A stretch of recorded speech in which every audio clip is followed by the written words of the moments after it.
يا مساء الفل، عاملين ايه؟ يا رب تكونوا بخير. فيديو جديد معانا النهارده، وروتين النهارده قوي جدا وحلو جدا ومشجع. هيخليكي تقومي كده بقى من الكسل بتاع الشتا ده، وهيخليكي تقومي على مطبخك تاكليه اكل. هنعمل مع بعض حاجات كتيره قوي، هننضف مع بعض كده تنظيفات عميقه كلها رغاوي ورايح حلوه ونظافه كده. ريحه النظافه هتبقى خارجه من كل ركن في مطبخك حرفيا. بصوا بقى، هنعمل مع بعض حاجات كتير قوي، وكمان هقول لكم كده على كام حاجه كده بسيطه. يعني تخلوا بالكم منها غلطات انا وقعت فيها، فهقولها لكم عشان تتفادوها وانتوا بتنضفوا عيون البوتاجاز بتاعتكم، عشان ما يحصلهاش نفس اللي حصل للبوتاجاز بتاعي. بس نمشي مع بعض كده واحده واحده. اول حاجه كده نصلي على الرسول عليه الصلاه والسلام قبل ما نبدا كده الفيديو بتاعنا. وكمان طول ما انت واقفه في المطبخ بتاعك بتخلصي شغل بيتك ايا كان في اي مكان في بيتك، خلي كده على طول على لسانك تصلي على الحبيب، وكمان تذكري الله، تستغفري ربنا. يعني ايا كان الحاجه اللي تيجي على لسانك افضلي ان انت ردديها، صدقيني هتلاقي الحاجه خلصت بسرعه، وهتلاقي ربنا مبارك لك كده في وقتك وفي يومك وفي كل حاجه بين ايديكي. بصوا بقى، اول حاجه هنا احنا هنبدأ هنخلص برضه هنكمل تنظيفات في المطبخ. هنعمل احنا طبعا الفيديو اللي فات خلصنا مع بعض الدخلة بتاعة المطبخ اللي هي السيراميك اللي على اليمين. كانت طبعا حيطة كاملة كبيرة ما شاء الله، فعملناها كلها من فوق لتحت غسله محترمه جدا. وانا قلت لكم بغسل الحيطان ازاي، يعني مش بكتفي بفوطه مبلوله كده ومعصوره كويس وابدا ان انا لمع، لا خالص. لازم الدهون واي حاجه اي حتى لو ما فيش دهون. يعني الحيطان اللي هي اللي انا بقول لكم عليها اللي انا غسلتها دي ما كانش عليها دهون، هي بس بيبقى لو سبتها فتره كسلت عنها ولا حاجة أو مش قادرة ولا الكلام ده كله، من وقت للتاني كده، أو مثلا لو سافرت ورجعت بلاقي كده إيه زي نقط زيت على الحيطان. بس تبقى حاجة بسيطة خالص يعني. حتى لو مش موجودة والله ده برضو نفس الطريقة اللي أنا بغسل بيها. بصوا بقى هنا، ده اللي هو الحيطة اللي ورا البوتاجاز، دي على طول ايدي فيها. انا بوتاجازي ما بيتقفلش، يعني ملهوش ظهر، اللي هو بيبقى الازاز ده اللي في الظهر ده مش موجود. ازازي طبعا مسطح كده كله ازاز، ف منه للسيراميك على طول. فطبعا السيراميك ده لو انا ايدي مش فيه دايما هيبقى شكله بشع. فطبعا انا ايدي فيه دايما، يعني حتى لو حمرت بطاطس ولا اي حاجه تلاقيني في ساعتها رحت غاسله السيراميك بسرعه علشان ما يتراكمش عليه دهون. طبعًا من وقت للتاني، يعني زي ما باقول لكم كده على طول إيدي فيه، ولكن برضه من وقت للتاني بابدأ إن أنا أغسله كده غسلة كويسة، علشان بقى لو في حاجة عند مواسير الغاز، حاجة عند الكوبس بتاع النور، الكلام ده كله لازم من وقت للتاني أغسله بالسلكة كده والصابون، وبعد كده بفوطة مبلولة وأعصرها كويس، وأبدأ إن أنا أشيل كل الصابون ده. وبعد كده برضه لو حابة تعملي الخطوة دي بأي بخاخ عندِك وتحطي فيه معطر وبفوطة ناشفة، وتبدئي إن أنتِ تلمّعي كل الكلام ده، يبقى معاكِ السيراميك زي الفل وريحته حلوة جدًا، وحاجة كده يعني بصراحة يعني منتهى النضافة. هنا بُصّوا بقى، جبت المقشة دي علشان أعمل الجزء اللي فوق، طبعًا صعب جدًا عليّا إن أنا أطوله. أولًا الجنب بتاع البوتاجاز طبعًا ما فيش أي منفذ فيه إن أنا أحط حاجة حتى ولا كرسي وأقف عليها، وجنبها اللي هي المكان اللي أنا حاطة فيه الترابيزة يعني محكوم جدًا، فما أقدرش برضه إن أنا أعمل فيه نفس الخطوة دي. فهو الحل الوحيد عندي إن أنا باعمل الموضوع ده، بامسك كده المقشة وباعمل بفوطة مبلولة كده، وبابدأ إن أنا أمسح كل الكلام ده. طبعًا هي عايزة بقى إيه سلِّم كده، وأبدأ إن أنا أرُش لها مُذيب دهون أو سيترس أيًا كان بقى الحاجة اللي عندِك مُذيبة للدهون. أبدأ إن أنا أعمل الخطوة دي عشان برضه هو من فوق محتاج يعني غسلة محترمة طبعًا، لإني يعتبر ما عملتوش خالص بمُذيب دهون من ساعة ما اتجوزت، اللي هو قريب من السقف ده. بعد كده رُحت نازلة على البوتاجاز بقى، كان بقى لي شوية حلوين ما غسلتوش يعني، فجِبت اللي هو الفلاش ده. عايزة أقول لكم إن أنا ما بقيتش أستغنى عنه نهائي. رُحت بقى بدأت كده بُصّوا، الأول غسلت البوتاجاز كده غسلة كويسة، علشان أشوف بقى الحاجات أو البُقع اللي في العيون، علشان أرُش عليها كده direct.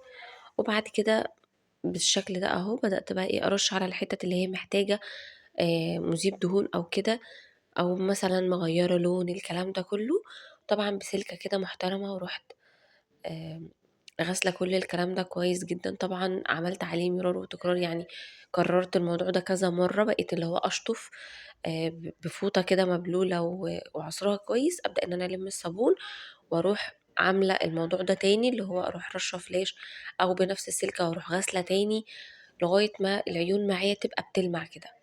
طبعًا في بقى حاجات كده الغلطات اللي أنا قُلت لكم إن أنا وقعت فيها.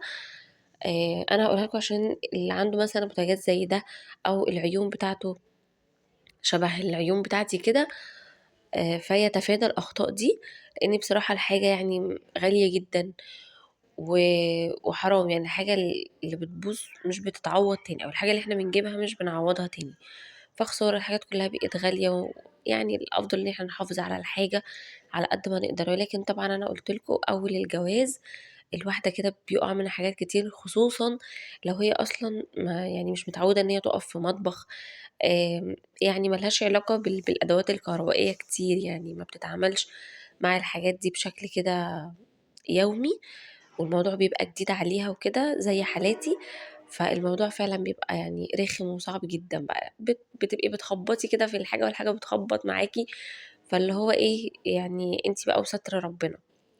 فلازم كده إيه، بيُقع مننا شوية حاجات في أول الجواز، وبرضه خصوصًا لو أنتِ سِنِّك صغير شوية، فالموضوع بيختلف طبعًا. بتبقى الخبرات قليلة، ما بنبقاش عارفين نتعامل مع الحاجة بأحسن شكل ممكن. طبعًا مش كل حاجة بنسأل فيها، يعني أكيد لمّا تبقي رايحة تغسلي بوتاجازِك مش هتتصلي على مامتِك تقولي لها: "يا ماما اغسلي البوتاجاز إزاي؟" حاجة بديهية يعني. بتحبي بقى تحطّي الtouch بتاعِك، فزي ما تيجي معاكِ تيجي. فده برضه اللي حصل معايا. أنا بصراحة في عيون غيّرت لون كده زي ما أنتم شايفين، ال ال بُصّوا اللون اللي هو الstainless ده غيّر معايا شوية. ده بصراحة مش يعني مش متذكرة خالص، خالص إيه اللي غيّر اللون ده. أنا متهيأ لي الورق اللي هو السلوفان اللي إحنا بنحطه على البوتاجاز هو ده اللي بيعمل الموضوع ده. مش عارفة بقى إذا كان صح والّا غلط، لإن أنا مش متذكرة الموضوع ده حصل من إيه ومن إمتى أصلًا، بس هو من أول جوازي يعني، تمام، أو مش من أول جوازي أوي، يعني ممكن مثلًا بعد أول سنة جواز حاجة كده. بالنسبة بقى للعيون، جيت في مرة غسلتها غسلة، يعني بصراحة كانت غسلة غبية خالص. آمم حطيت، بُصّوا بقى، جِبت مَيّة سخنة وحطيت كلور وحطيت خَل ومش متذكرة كان كربونات بُصّوا حطيت كل حاجة. متهيأ لي كان الحاجة الوحيدة اللي أنا ما حطيتهاش كانت مَيّة النار.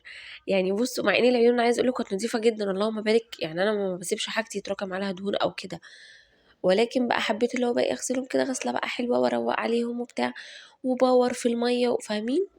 يعني مش عارفة، يعني كنت موجبة معاهم على الآخر.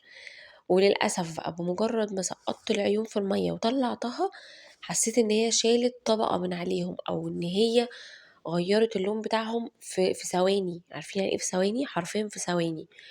ففعلًا هي الحاجة ما كانتش محتاجة كده خالص، خالص، يعني هي أصلًا كنت أكتفي إن أنا أغسلها تحت المَيّة الجارية كده تحت الحنفية بالليفة والصابون، وكانت تبقى معايا زي الفل، لإن هي أصلًا كانت نضيفة. فدي برضه من ضمن الحاجات اللي نخلّي بالنا منها، طول ما حاجتِك نضيفة ومش محتاجة ما تتفزلكيش زي كده. بس فدي حاجة يعني. فبصراحة قعدت كده شوية اللي هو متضايقة جدًا، جدًا. أنا ما باحبش حاجتي تتغيّر، ما باحبش شكل الحاجة عندي يتغيّر، باحب الحاجة كده برونقها كده وبجمالها كده وكإني لسه جايباها. ولكن طبعًا عادي بقى مع الوقت كده إيه، خلاص بقى الحمد لله قدر الله ما شاء فعل، عادي، وبدأت إن أنا أتعامل عادي. حاولت إن أنا ما ابقاش متضايقة من شكلها، فعادي يعني هي لونها أسود زي ما هي، ولكن حسيت إن السواد بتاعها بهت، طفى، حاجة كده يعني.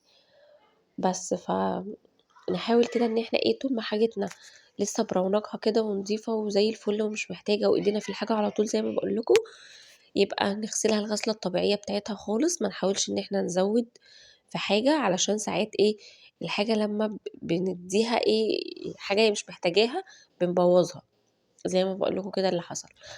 بس دي حاجة. الحاجة التانية برضه ما نسيبش الحاجة بتاعتنا لغاية ما تجيب آخرها، واللي هي يعني تبقى قدّامِك كده بتقول لِك اغسليني، يعني بتستغيث. لأ، يعني نفضل كده إيدينا في الحاجة كده دايمًا. عايزة أقول لكم إن الملايكة، سمعت الموضوع ده، الملايكة ما بتحبش المطبخ اللي بيكون مش نضيف أو اللي بيبقى بايت فيه مواعين وبواقي أكل والكلام ده كلّه. أنا من ضمن الروتينات بتاعتي اليومية حرفيًا، مستحيل، مستحيل، مستحيل أنام من غير ما أبُص على المطبخ بتاعي. يعني أبقى كدابة لو قُلت لكم إن أنا عمري ما بيّتّ في المطبخ مواعين، لأ أحيانًا بتحصل، ولكن يعني بسيط جدًا. بسيط، اللي هو لمّا أبقى مثلًا جاية من برّه تعبانة مش قادرة، اللي هو ما فيش طاقة إني أنا أقف ولسه هاغسل مواعين وأشطّب مطبخ والكلام ده كلّه. حتى لو هو بس المواعين اللي فاضلة في المطبخ عادي، ساعات بنيجي علينا وقت كده ما بيبقاش عندنا طاقة إن إحنا نقف نغسل مجرد شوية المواعين، ما بيبقاش عندنا طاقة حرفيًا. عادي جدًا، إنما لازم، لازم، لازم قبل ما أنام أدخل أبُص على المطبخ بتاعي، لو في مثلًا لبن غالياه أحطه في التلاجة، لو في شوية أكل مثلًا فايضين في حلة والّا حاجة أحطهم في طبق على قدّهم كده صغنن وأحطهم في التلاجة. لو إحنا مثلًا في الشتا والحاجة تمام وعمرها طويل وكل حاجة، لو في فاكهة مثلًا متقطّعة، حاجة محطوطة، لأ أغطّيها وأحطّها على جنب، ما فيش أي مشكلة. عيش، مش عارف إيه، ألِم الحاجة في كيسة، الكلام ده كلّه مهم جدًا، جدًا، جدًا.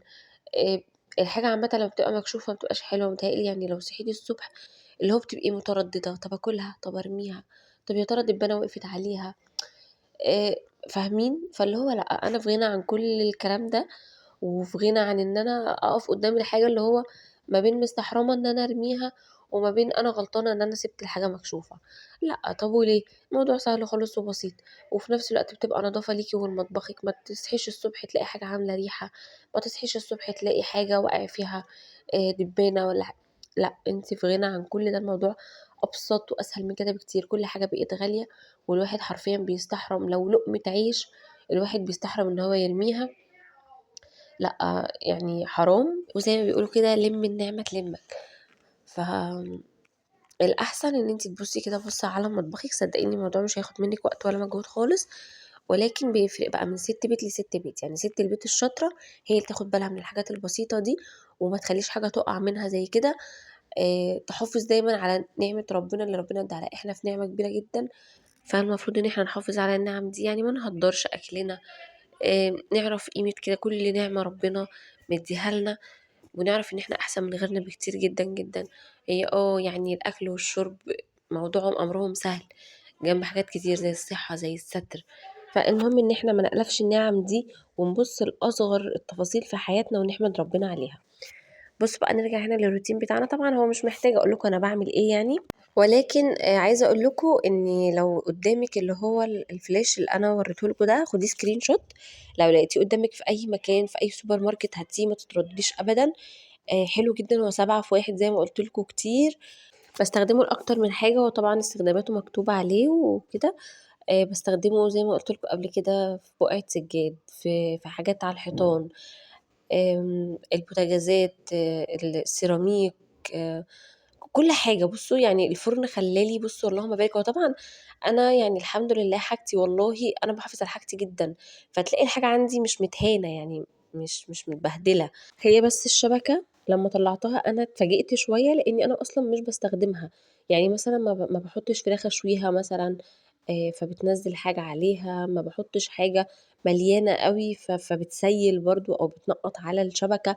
فاتفاجئت إن هي فيها زيوت كده وحاجات، فبدأت برضه يعني رشّيت عليها، لإني عامةً الحاجات اللي هي الشبكات دي بيبقى في تنضيفها صعب جدًا.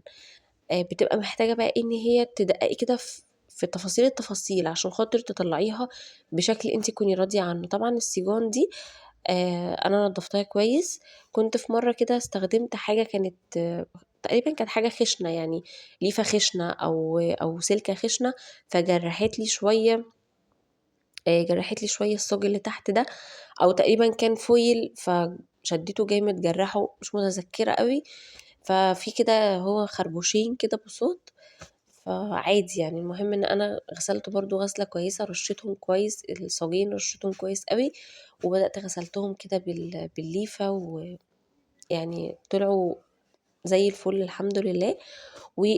برضه الشبكة رشّيتها بالفلاش ده، وغسلتها بالسلكة، وهي طبعًا خدت منّي وقت كبير جدًا. يعني بُصّوا ما تبصّوش للتوقيتات اللي في الفيديو خالص، لأ الحاجة بتاخد معانا وقت شوية أكتر، ولكن إحنا بنحاول على قد ما نقدر إن إحنا ننجز نفسنا وننجز وقفتنا.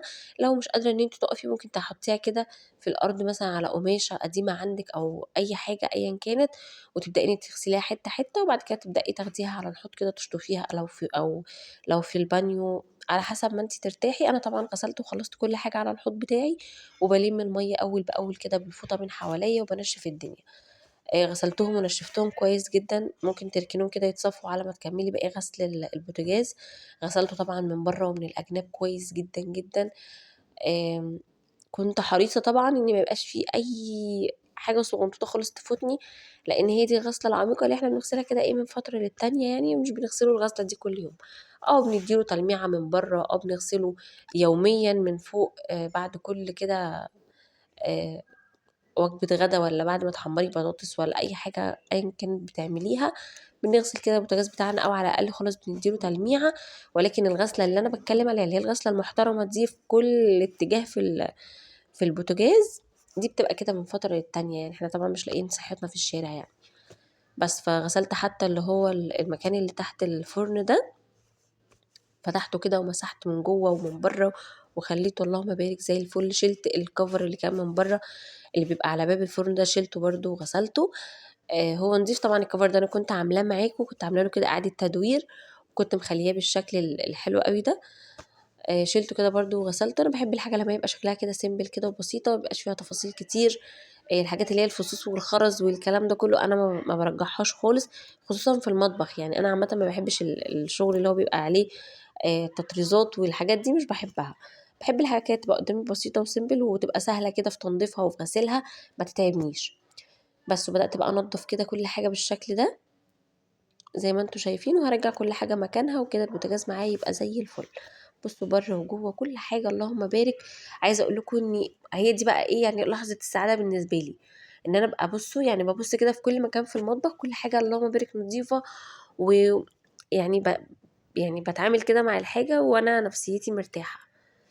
الحاجة متأكدة إن هي نضيفة متعقمة كويس. بُصّوا بقى هنا ده اللي في دخلة المطبخ ده اللي هو الجنب اللي على الشمال، عايزة أبقى أحط له sticker أو أي حاجة آمم، يعني يبقى سهل برضه كده عشان ما يسرّبليش مَيّة جوّه ويعمل لي تراكم مَيّة أو يعمل صدى أو يعمل أي حاجة لا قدّر الله.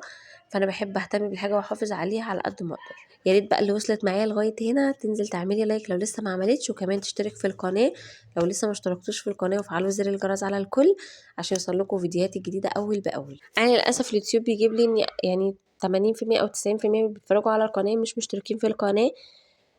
فيا ريت يعني أنتِ كده خلاص اتفرّجتِ ونوّرتيني وزوّدتيني وكل حاجة، فكمّلوا كده بقى للآخر واعملوا لايك، وكمان شاركوا الفيديو مع أصحابكم لو عندكم جروبات على الواتساب.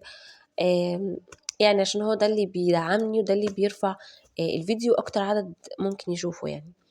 بُصّي هنا بقى بعد ما خلّصت كده مهم جدًا، جدًا إن أنتِ أي حاجة معدن بعد ما تخلّصيها تنشّفيها كويس جدًا، علشان المَيّة عامةً يعني باحسّها كده بتأثّر من عُمر الحاجة وبتعمل عامةً يعني تأثيرها على الحاجة بيبقى مش كويس خالص، سواء معدن، سواء بلاستيك، سواء أي حاجة أيًا كانت، حتى السيراميك. أنا باحب جدًا إن أنا أنشّف الحاجة بعد ما أخلّص تنشيفة محترمة جدًا.